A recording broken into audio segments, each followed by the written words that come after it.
நம்ம தினமும் குடிக்கும் டீ இந்தியாவுக்கு எப்படி வந்தது தெரியுமா? வாங்க ஒரு நிமிஷத்துல தெரிஞ்சுக்கலாம். ஒரு காலத்துல இந்தியாவுல டீ குடிக்கிற பழக்கம் அவ்வளவா இல்ல. மக்கள் தண்ணீர், மூலிகை கஷாயம் மாதிரியான பானங்கள் தான் குடிச்சாங்க. ஆனா டீ ரொம்ப பிரபலமானது சீனாவில்.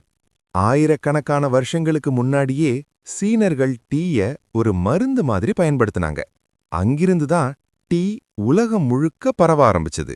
வணிகம், கடல் பயணம் மூலமா டீ பல நாடுகளுக்கு சென்றது. பிறகு பிரிட்டிஷ் ஆட்சி காலத்துல இந்தியாவுல டீ வளர்க்கணும்னு முடிவெடுத்தாங்க.